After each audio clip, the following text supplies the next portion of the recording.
एक ठंडी कोहरे से ढकी रात में सोवियत संघ के सुनसान जंगलों में जो आजकल यूक्रेन का हिस्सा है, एक काला साया सरकता हुआ दिखाई देता है। वो साया जो दिन के उजाले में एक साधारण आदमी दिखाई देता है, पिता, टीचर, पति, लेकिन अंधेरे में बदल जाता है एक खूंखार राक्षस में। क्या आप जानते हैं कि वो बचपन की एक झूठी कहानी भूखे पड़ोसियों द्वारा भाई को खा लेने की कैसे एक मासूम बच्चे को रोस्ते का कसाई बना देती है। दर्जनों मासूमों की चीखें, गुमशुदा शरीरों के रहस्य और पुलिस की वो गलती जो एक निर्दोष को फांसी पर चढ़ा देती है, जबकि असली कातिल बाहर घूमता रहता है अपने अगले शिकार की तलाश में। क्या वो राक्षस पकड़ा जाएगा या अंधेरा हमेशा के लिए रात छिपाए रखेगा? ये कहानी है लोकी, जहां हर कदम पर सस्पेंस है और हर रहस्य मौत की ओर ले जाता है। सन 1936 की 16 अक्टूबर को यूक्रेन के याबलुचने गांव में एक बच्चा जन्म लेता है। नाम रखा गया आंद्रोई रोमानोविच चिकातिलो। लेकिन यह कोई साधारण बच्चा नहीं था। यह वो बीज था जो आने वाले सालों में एक राक्षस बनकर दर्जनों जिंदगियों को निगल जाएगा। सोवियत संघ के इस हिस्से में जहां स्टालिन की सामूहिक खेती की नीतियों ने भयानक अकाल को जन्म दिया, आंद्रोई का बचपन भूख और डर की स्याह छाया में बीता। उसके परिवार वाले सामूहिक फार्म पर मजदूरी करते थे, एक कमरे की झोपड़ी में रहते जहां खाना नसीब भी नहीं होता था। घास और पत्तियां चबाकर गुजारा करना पड़ता। आंद्रोई की मां अक्सर उसे बताती कि उसका बड़ा भाई स्टेपन भूखे पड़ोसियों ने अगवा करके खा लिया था। एक कहानी जो कभी साबित नहीं हुई, लेकिन आंद्रोई के दिमाग में जहर की तरह घुल गई। द्वितीय विश्व युद्ध के दौरान उसका पिता सेना में भर्ती हो गया और जर्मनों का कैदी बन गया। गांव में नाजी कब्जे के दौरान आंद्रोई ने बमबारी देखी, लाशें देखी और वो मंजर देखा जो शायद अपनी मां के बलात्कार का गवाह भी वह बना, जिससे उसकी बहन तात्याना का जन्म हुआ। वो बिस्तर गीला करने की बीमारी से ग्रस्त था, अक्सर बिस्तर पर पेशाब कर दिया करता था। माँ उसे इसके लिए पीटती और स्कूल में बच्चे उसका इस बात के लिए मजाक उड़ाते। लेकिन पढ़ाई में वो तेज था, किताबें पढ़ता, डेटा याद करता, बाहर से कमजोर, अंदर से एक तूफान। जवान होते होते आंद्रोई की जिंदगी और उलझ गई।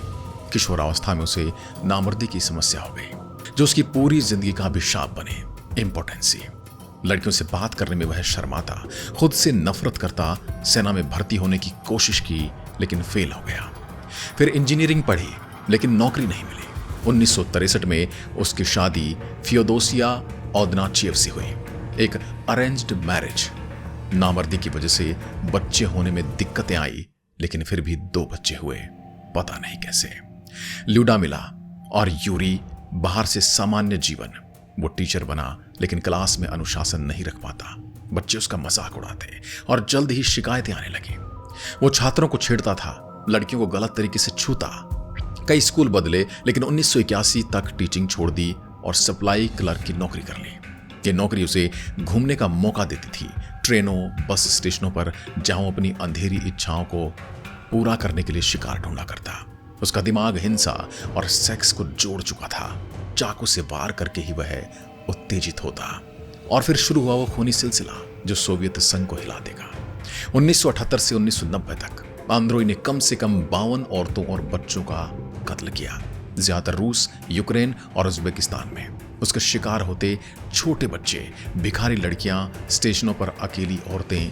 वो उन्हें मदद खाना या शराब का लालच देकर जंगलों या सुनसान जगहों पर ले जाता। वहां चाकू से वार करता, गला घोटता, पीटता और शरीर को विकृत करता, आंखें निकालता, जननांग काटता, कभी कभी जीभ या निपल्स खाता, खून चखता और वार करते हुए चरम सुख पाता। उसके कत्लों में एक पैटर्न था, दिन के उजाले में अप्रोच, रात की अंधेरी जगहों पर मौत का नंगा नाच। वो रोस्तोव का कसाई बन गया, एक राक्षस जो बच्चों की मासूमियत को निगल रहा था। लेकिन पुलिस की जांच में गड़बड़ियां होती रही। कभी गलत लोगों को पकड़ा गया, कभी सबूत गंवा दिए। अब बात करते हैं उसके सबसे पहले कत्ल की, एक ऐसी घटना जो उसकी जिंदगी का टर्निंग पॉइंट बने। 22 दिसंबर 1978 को शाख्ती शहर में आंद्रोई ने 9 साल की मासूम लड़की येलेना जाकाटनोवा को निशाना बनाया। वो बस स्टॉप पर थी, स्कूल से लौट रही थी। आंद्रेई ने उसे कैंडी का लालच देकर अपने पुराने जीर्ण शीर्ण घर में अपने साथ ले आया, एक ऐसी जगह जो वो गुप्त मुलाकातों के लिए इस्तेमाल करता था। वहां उसने कोशिश की, लेकिन नामर्दी की वजह से नाकामयाब रहा। लड़की ने विरोध किया, चिल्लाई तो आंद्रोई का गुस्सा फूट पड़ा।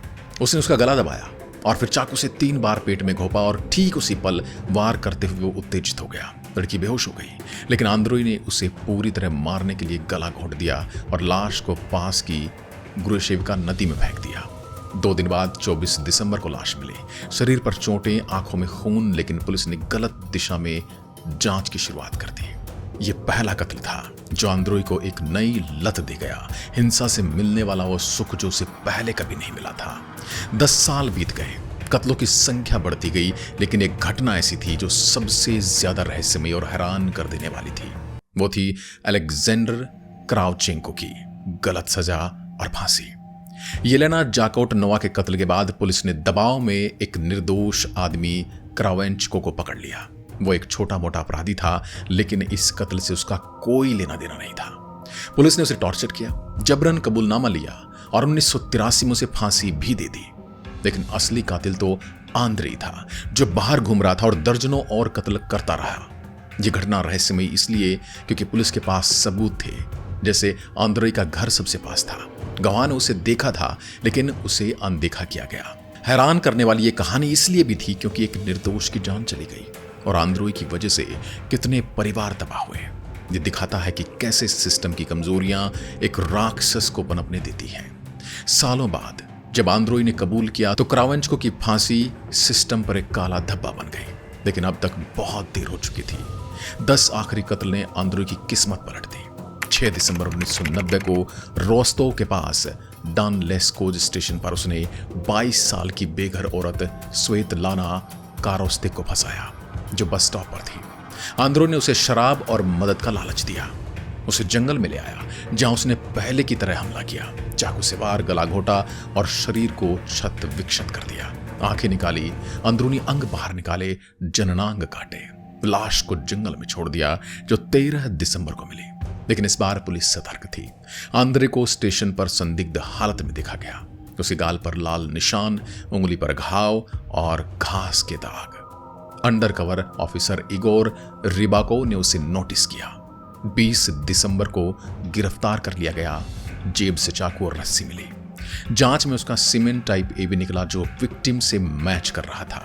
10 गिरफ्तारी के बाद पूछताछ में आंद्रोई ने 56 कत्ल करने की बात कबूल की। ट्रायल 14 अप्रैल 1992 को रोस्तोव में शुरू हुआ।